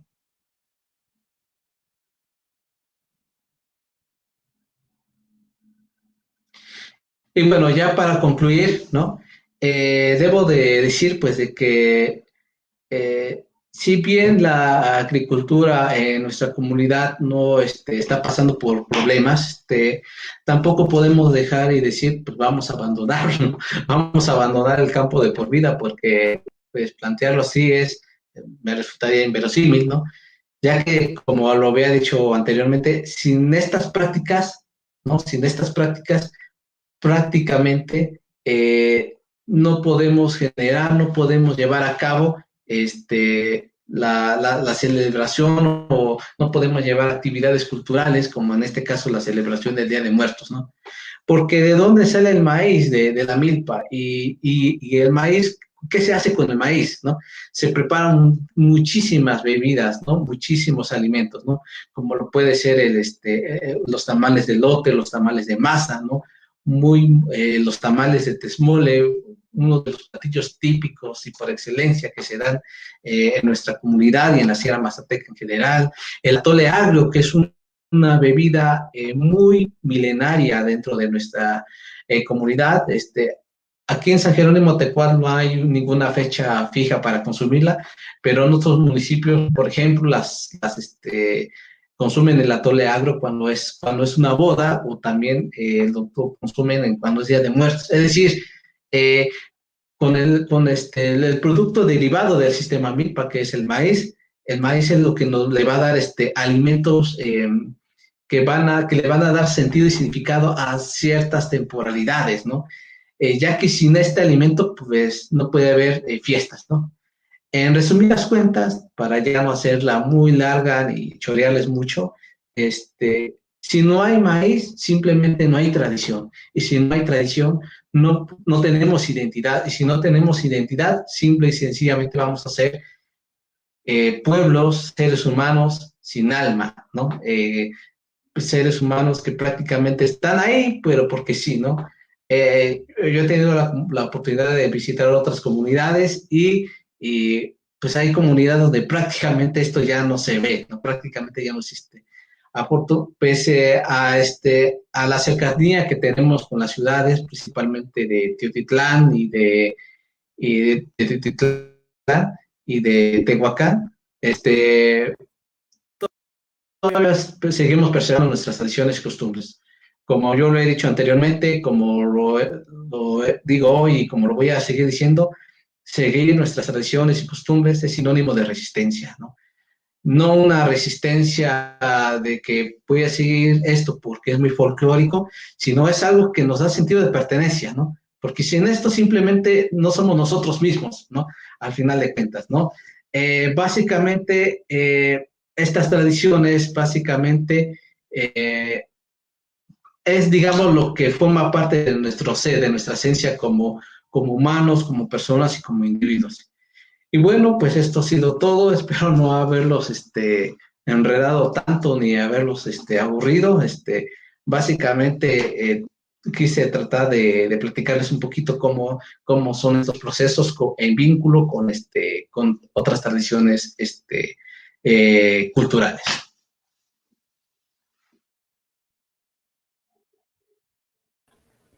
Muchísimas gracias, Marquito, por tu participación, por todo tu aporte y por todo el trabajo realizado.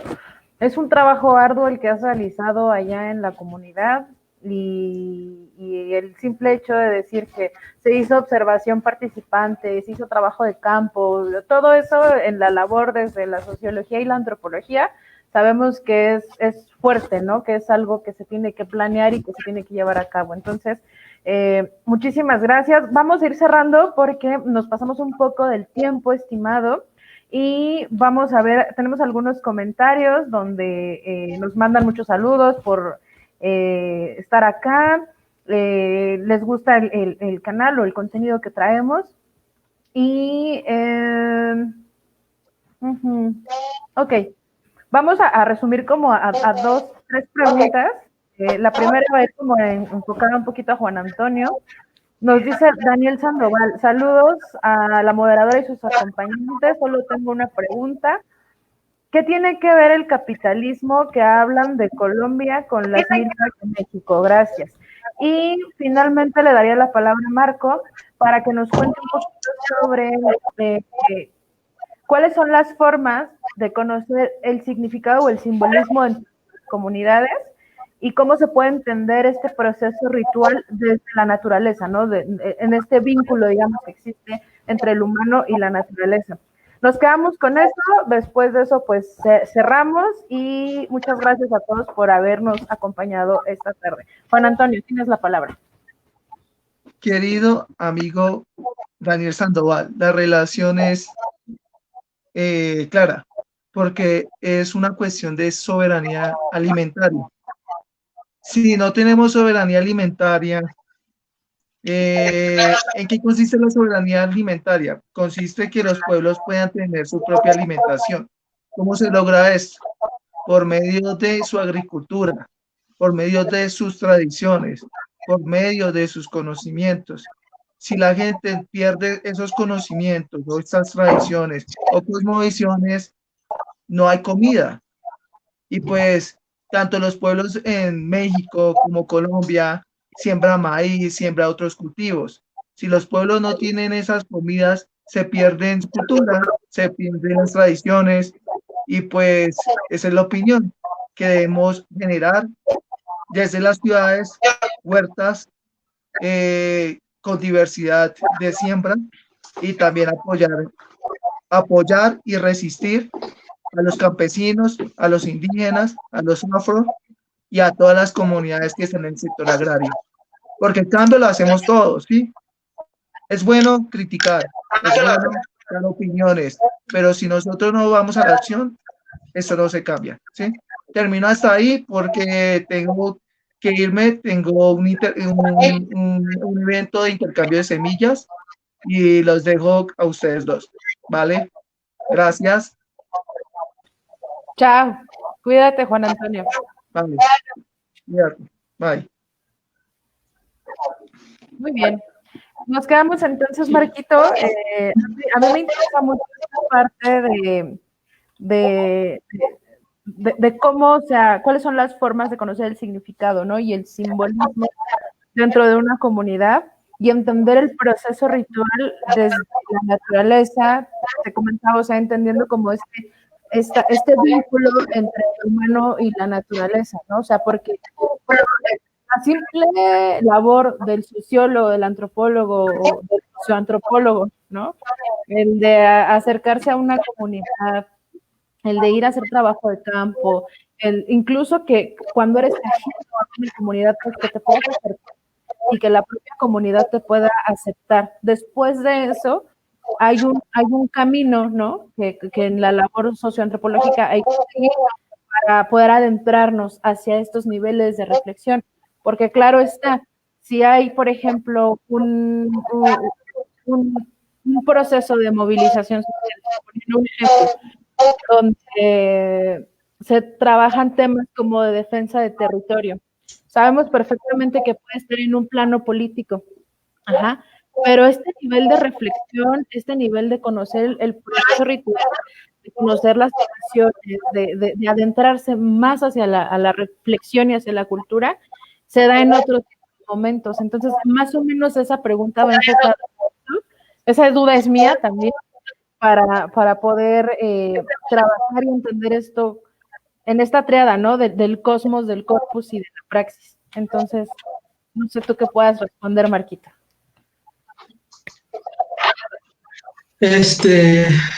Bueno, digamos que este tipo de conocimientos, este tipo de prácticas, uno pues prácticamente ya las conoce, digamos, ya forma parte de uno, ¿no? No sabía responder a ciencia cierta cómo es que se van generando, ¿no? Lo que sí podría decir es de que más que de entender cómo se lleva a cabo, de cómo es que inicia todo, cuál es la génesis, digamos, de esta serie de procesos, es una cuestión de reflexiones. O al menos yo así lo veo. ¿A qué me refiero con esto?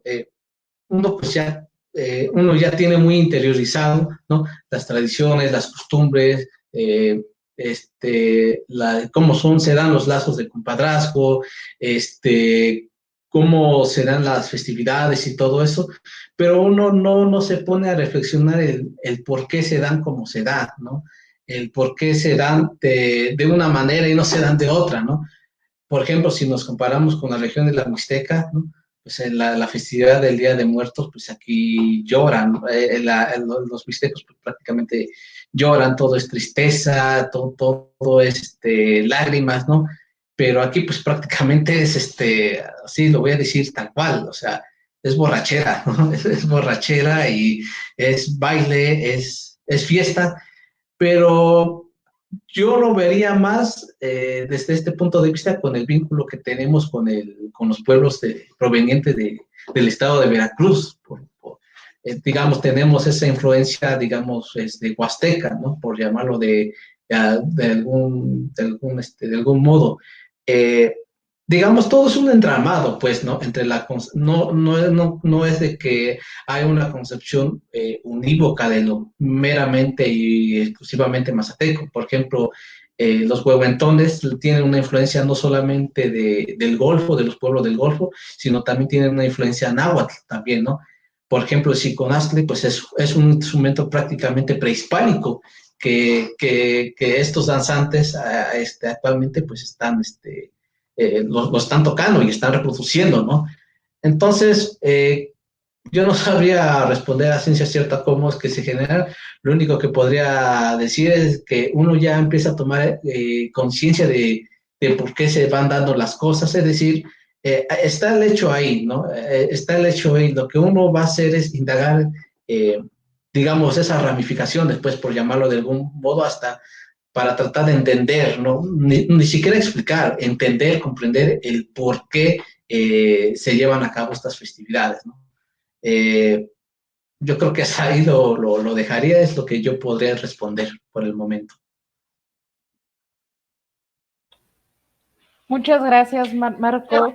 Sí, evidentemente, como tú sabes, es una situación complicada en el sentido del investigador también, ¿no? De cómo nosotros, en la formación que tenemos, también podemos acercarnos.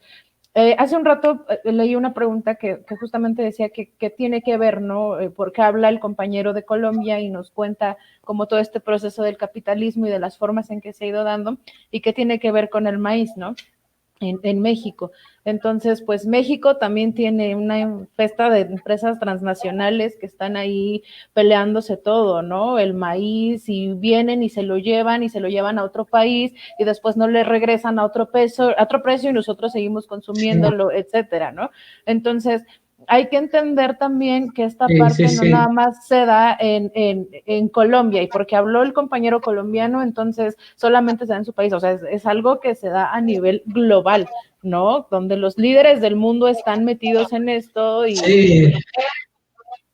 Entonces, esa es como también mi opinión hacia esto y la importancia también de ver que en estas comunidades, por eso te invitamos a ti, Marco, para este ejemplo, ¿no? De que dentro de estos espacios se llevan a cabo prácticas, se llevan a cabo estas prácticas individuales y colectivas, hay rituales, hay conocimiento, hay toda una forma de ser y de estar, ¿no? Por eso la importancia también de preservar estos lugares y de algún modo, o sea, no estar pensando como, es que el capital, es que vienen, compran, no, sino, a ver, entendamos que hay comunidades y así como se vive en la Mazateca, así se vive con la comunidad otomí o con la comunidad purépecha, porque son distintas formas de ver y de entender el mundo. Entonces, pues yo con eso cierro. Les agradezco mucho a ti, Marco, que nos hayas acompañado, a Juan Antonio y a mí en este tercer diálogo. Es un trabajo reciente. Sí, este es un proyecto que reciente, que nació de esta necesidad, ¿no?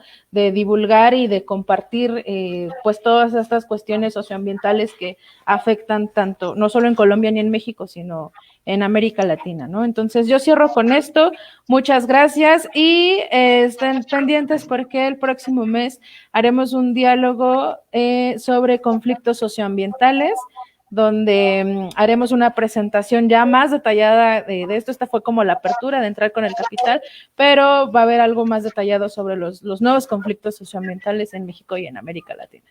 Entonces, los dejo con esto. Hasta luego. Chao. Gracias, Marco. Gracias, muchas gracias a ustedes. Gracias por la invitación que se me hizo. Me siento muy halagado, me siento muy contento, muy feliz porque se me está tomando en cuenta. Y bueno, cualquier aportación que pueda darle, pues, con mucho gusto. Venga. Gracias, Marco.